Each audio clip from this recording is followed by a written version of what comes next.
Welcome students हम लोग class 6 की ज्योग्राफी पढ़ रहे हैं एनसीईआरटी बुक से।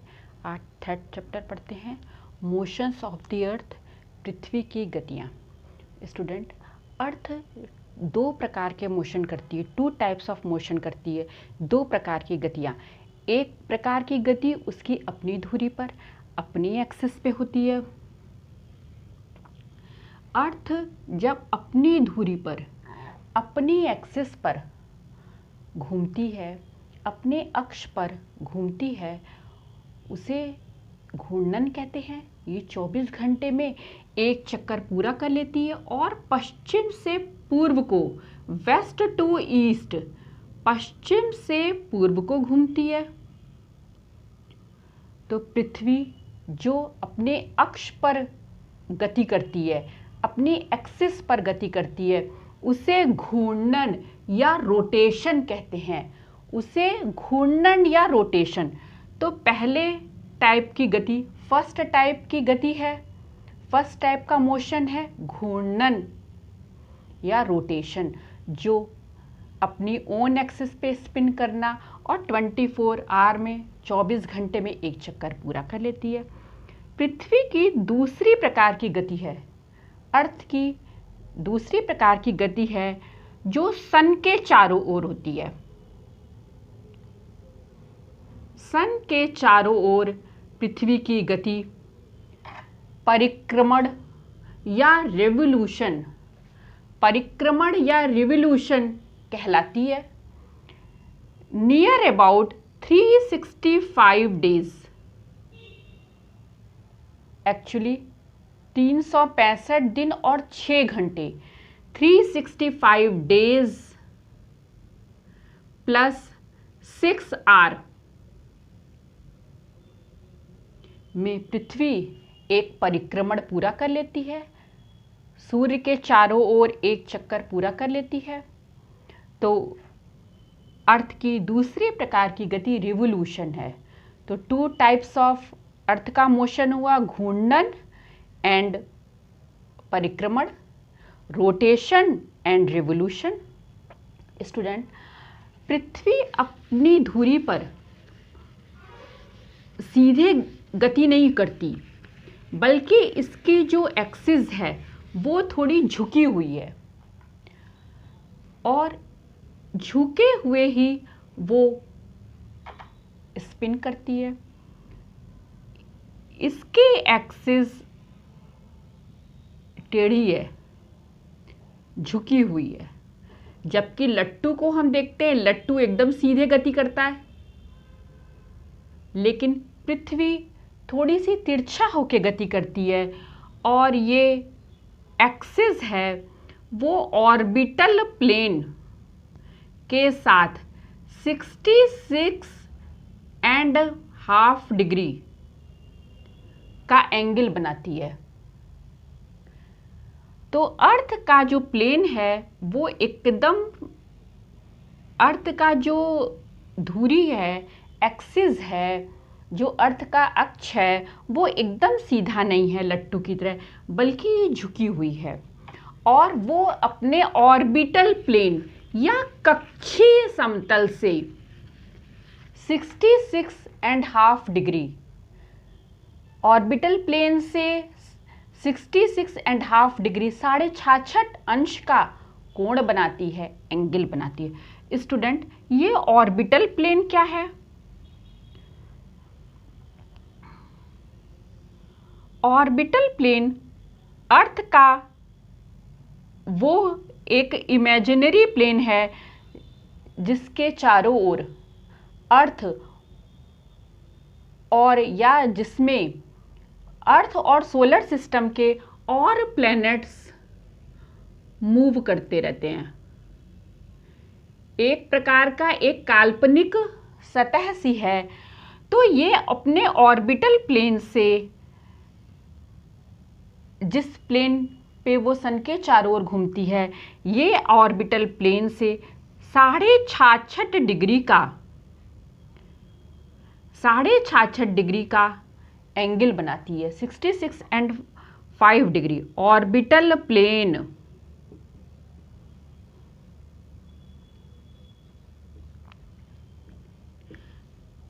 ये ऑर्बिटल प्लेन है या कक्षीय समतल या कक्षीय समतल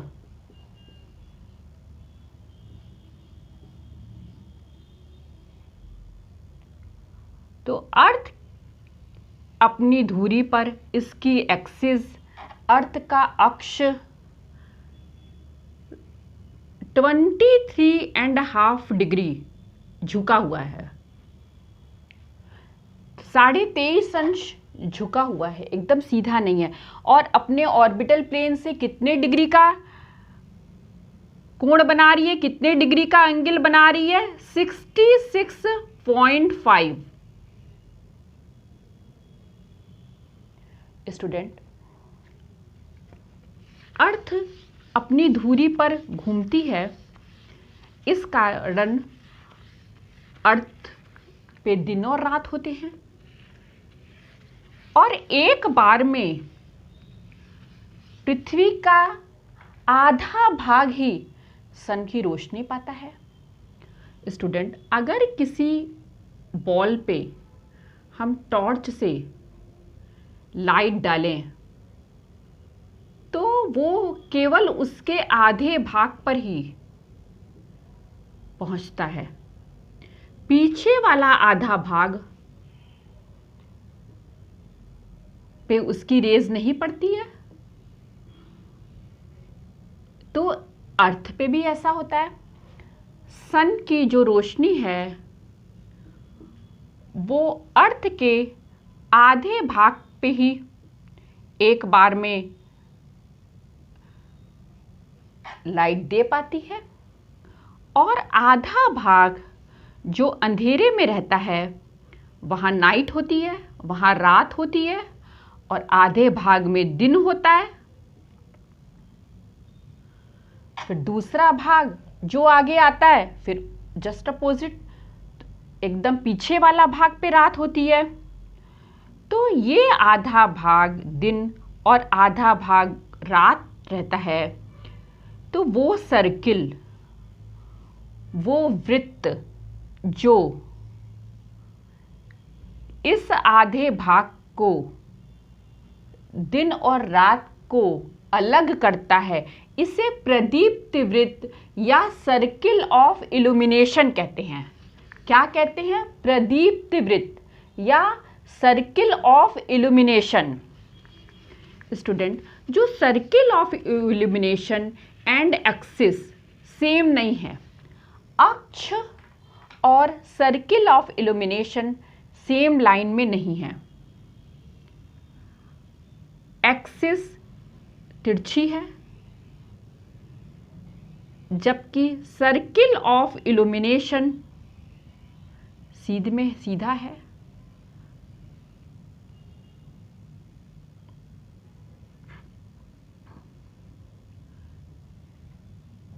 तो ये आधा भाग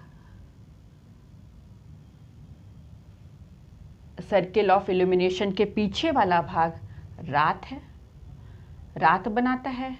इससे रात होती है क्योंकि आधा भागी सूर्य की एक बार में रोशनी पा रहा है। और ये सर्किल ऑफ इल्यूमिनेशन और एक्सिस और या अक्ष एक दूसरे के ऊपर नहीं हैं, ये अलग अलग इमेजिनरी लाइन है। स्टूडेंट, और पृथ्वी अगर अपनी धुरी पे ना घूमे तो क्या होगा?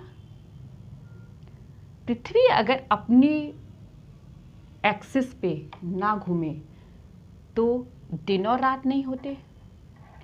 सन का एक भाग, सन उसके एक भाग पे हमेशा लाइट देता और ये एरिया बहुत गर्म होता, और एक भाग सदा अंधेरे में रहता तो एक भाग में बहुत अधिक गर्मी होती, एक भाग में हमेशा बहुत अधिक ठंड रहती।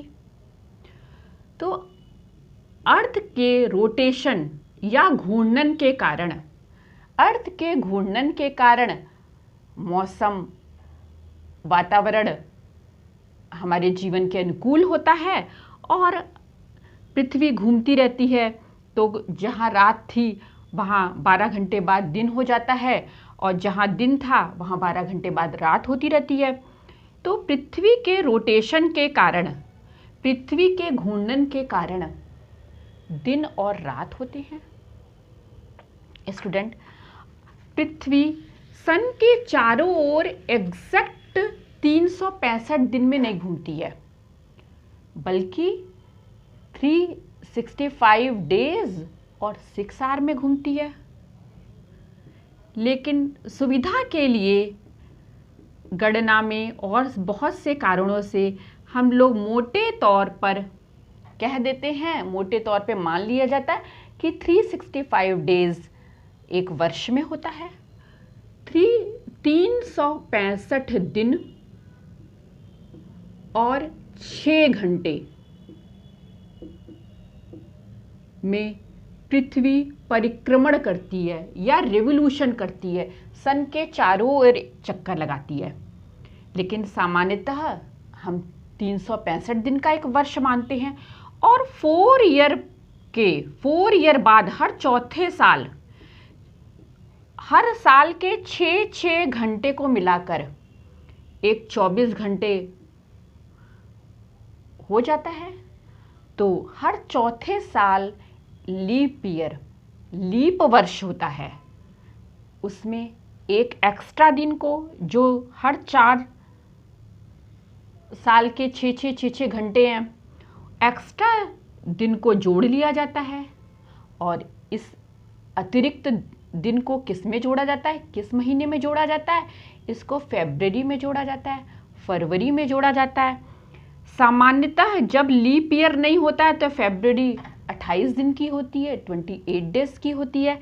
लेकिन जिस दिन लीप ईयर होता है, जिस वर्ष, उस समय फरवरी 29 डेज की होती है, 29 दिन की होती है। और लीप ईयर वाले वर्ष में कुल 366 डेज होते हैं। यानी हर चौथे वर्ष 366 दिनों वाला वर्ष होता है।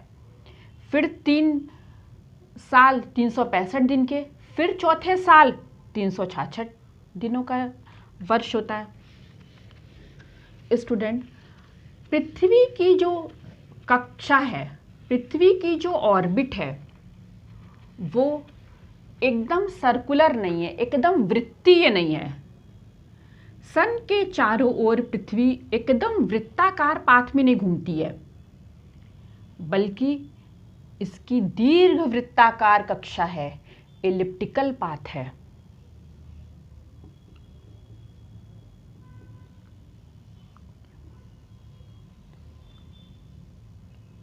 तो इसकी ऑर्बिट दीर्घ वृत्ताकार एलिप्टिकल ऑर्बिट है, और ये हर 1 साल में सन के राउंड घूम जाती है, सन के चारों ओर घूम जाती है।